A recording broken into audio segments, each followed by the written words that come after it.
ওকে, good evening everyone. কেমন আছো সবাই? সো কালকে আপডেট এই জন্য করিনি। মানে কালকে আমার ভিডিও আসেনি বিকজ কালকে মার্কেট সেম রেঞ্জের মধ্যেই ছিল, যেটা ছিল ওই 380 থেকে 400 মধ্যে সাপোর্টটা যেহেতু ছিল, তাই আমি কালকে আর আলাদা করে কোনো ভিডিও দিইনি বিকজ রেঞ্জটা মেনটেন করছিল। বাট বাট আজকে কিন্তু যদি আমরা দেখি, আজকে কিন্তু দুর্দান্ত, আজকে কিন্তু আমাদের দিয়েছে। মানে আজকে খুব ভালো ট্রেড হয়েছে আমাদের ইনফ্যাক্ট। মানে আহ, আজকে যে লেভেলটা ব্রেক করার পর অলমোস্ট মানে 25,178-এর কাছে এসে এটা ক্লোজ হয়েছে। তো কি বলবো, মানে ইটস জাস্ট অ্যামেজিং। মানে আমাদের খুব ভালো আজকে ট্রেড হয়েছে। সকালবেলাতে আমরা যে ট্রেডটা নিয়েছিলাম একটু পরে দেখাচ্ছি, ঠিক আছে? তার আগে একটু নিফটি রেঞ্জ গুলো নিয়ে আলোচনা করি। তো বেসিক্যালি নিফটি যে রেঞ্জটা এখনো নিচের দিকে, যেটা আগেই বলেছিলাম, সেটা হচ্ছে 25,100। ওকে, 25,100 লেভেলটা এখন মেনটেন করবে। নিচের দিকে সাপোর্ট যদি আমি বলি, তো এখন সাপোর্ট যেটা থাকছে সেটা হচ্ছে 25,100। ওকে, অ্যান্ড সেটাও যদি ব্রেক করে তাহলে মাঝখানে হয়তো এই জায়গাটাতে একটু আহ আটকাতে পারে। সেটা হচ্ছে ওই 25,900-র কাছে হয়তো একটু মার্কেট দাঁড়াতে পারে। ঠিক আছে, মানে আরো 200 পয়েন্ট নিচে, সরি 24,900, 24,920-র কাছে হয়তো একটু দাঁড়াতে পারে। অ্যান্ড দেন ফাইনালি যদি সেটাও ব্রেক করে দেয় তাহলে তো কিছু বলারই নেই। অলমোস্ট 25,700, অল্প সরি 24,700-র কাছে কিন্তু তাহলে মার্কেট নেমে যাবে। দেখা যাক এর মধ্যে কোন লেভেলটা থেকে মার্কেট সাপোর্ট নিয়ে রিভার্স করছে না আরো নিচের দিকে যাচ্ছে, সেটা টাইমের উপর বেস করে আমরা বুঝতে পারবো। আর হ্যাঁ, উপর দিকে যদি যাই, উপর দিকে আমার ক্লিয়ারলি যেটা আগে সাপোর্ট ছিল, মানে এই পোর্শনটাই, এই যে এটাই এখন হয়ে যাবে আমার রেজিস্টেন্স।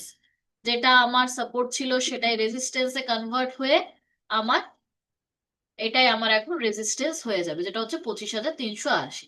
তো তাহলে বুঝতেই পাচ্ছেন যে মানে 200 200 পয়েন্ট করে অলমোস্ট মার্কেট একটা রেঞ্জ বানাতে চলেছে, অ্যান্ড সেটাই মেনটেন করছে। তো দেখা যাক। এবার একটু আজকে না একটু স্টক গুলো নিয়ে আলোচনা করি। ওকে, যেরকম ধরুন আমি যদি বলি টিসিএস, তো টিসিএস এর ডেলি টাইম ফ্রেমে যদি আমি দেখি, তাহলে এটা অলমোস্ট ডাউন ট্রেন্ডে এখন চলছে। ওকে, এটা অলমোস্ট ডাউন ট্রেন্ডে চলছে। অ্যান্ড মানে এটা যদি আমি বলি, তো এখানে একটা, তারপর এখন পুরোপুরি এটা ডাউনের দিকেই আছে। যদি এটা থামে তো 2540-এর লেভেলটা ক্রস করলে অলমোস্ট এই জায়গাটাতে তাহলে চলে আসবে, যেটা হচ্ছে আমার অলমোস্ট 2340-এর কাছে। ওকে, আচ্ছা, এইচডিএফসি ব্যাংক যদি আমি দেখি, তাহলে এইচডিএফসি ব্যাংকও কিন্তু নিচের দিকে আছে অলমোস্ট 800, 860। এই লেভেলগুলো কিন্তু খুব জলদি হয়তো আমরা দেখতে পেতে পারি আমার ইয়ের মধ্যে, স্টকস এর মধ্যে। রিলায়েন্স যদি বলি, রিলায়েন্সের নিচের দিকে একটা খুব ভালো স্ট্রং সাপোর্ট আছে, যেটা থেকে এর আগে রিলায়েন্স উপর দিকে গেছিল, যেটা হচ্ছে 1370-এর কাছাকাছি। ওকে, ভারতী এয়ারটেল যদি বলি, ভারতী এয়ারটেলও ডাউন অলমোস্ট এই দিকের জায়গাটা সে মেনটেন করার চেষ্টা করবে। নাও এসবিআই, এসবিআই উপর থেকে এখনো পর্যন্ত এটা আপ ট্রেন্ডেই আছে, এখনো পর্যন্ত এটা ও ট্রেন্ড চেঞ্জ করেনি। যদি ট্রেন্ড চেঞ্জ করে তাহলে সেটা দেখা যাবে। আর লাস্ট হচ্ছে আইসিসিআই ব্যাংক। তো এখানে যদি আইসিসিআই ব্যাংক দেখি, আইসিসিআই ব্যাংক একটা রেঞ্জের মধ্যে আছে, না আপ না ডাউন। তো নিচের দিকে যদি আইসিসিআই ব্যাংকও যদি আসে, তাহলে অলমোস্ট এই জায়গাটা কিন্তু আইসিসিআই ব্যাংক মেনটেন করতে পারে, যেটা হচ্ছে 1340 থেকে 1350-এর কাছে। তো বেসিক্যালি যদি আমি বলি, তাহলে কিন্তু মার্কেটের যে যে বড় হত্যাকর্তা যে কোম্পানিগুলো আছে, সেগুলো কিন্তু অলমোস্ট সবই ডাউন ট্রেন্ডে আছে। তাহলে কি নিফটি আরো নিচের দিকে পড়ে যাবে?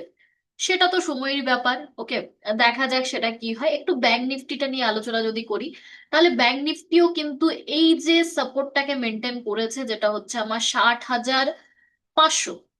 ওকে, 60,500, এই 60,500 জায়গাটা যদি ব্রেক করে দেয়, এর আগে যেটা ছিল 60,800, যেটা ব্রেক করার পর 60,500-র কাছে এসেছে, তাহলে কিন্তু নিচের দিকে অলমোস্ট আমার, যদি আমি দেখি, তাহলে এই পোর্শনটা কিন্তু আমার একটা সাপোর্ট এরিয়া হয়ে যাবে, যেটা হচ্ছে 59,600, 59,600। ওকে, 59,600, তাহলে এই জায়গাটা মেনটেন করবে।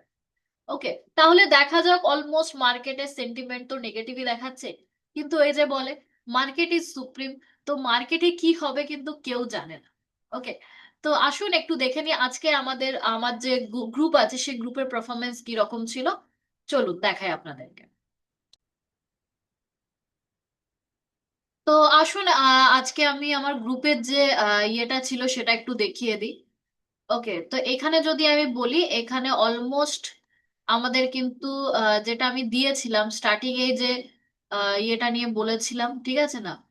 তো সেটা হচ্ছে আমার 450-এর যে ইয়েটা ছিল সেটা কিন্তু আজকে আমি দিয়েছিলাম, মানে আজকে আমরা ওটা নিয়েই কাজ করেছিলাম, ঠিক আছে না? এই যে এখানটা আমরা দিয়েছিলাম যেটা হচ্ছে 25,450। আর 25,450 কিন্তু ব্রেক করার পর আমরা অলমোস্ট এটা আমাদের মানে যেটা বাই হয়েছিল 168-এ বাই হয়েছিল, যেটা আমাদের অলমোস্ট চলে গেছে, কিন্তু লাস্ট অব্দি 300 অব্দি চলে গেছে। আমি এখানে মাঝখানে একবার বলেও ছিলাম যে এই ইয়েটা কিন্তু 300 অব্দি যাওয়ার চান্সেস আছে, সেটা হচ্ছে এইখানে আমি সেটা মেনশন করেছিলাম। ওকে, যে 300 অব্দি যাওয়ার জায়গা আছে, এই যে হয়ে গেছে entry, this can can go up to 300 if market favours, and lastly সেটা কিন্তু 312 এরকমের কাছাকাছি গিয়ে কিন্তু গেছে, মানে এখানে যদি আমি বলি, ঠিক আছে, এই যে খুব ভালো এখান থেকে এটা মেনটেন করেছে।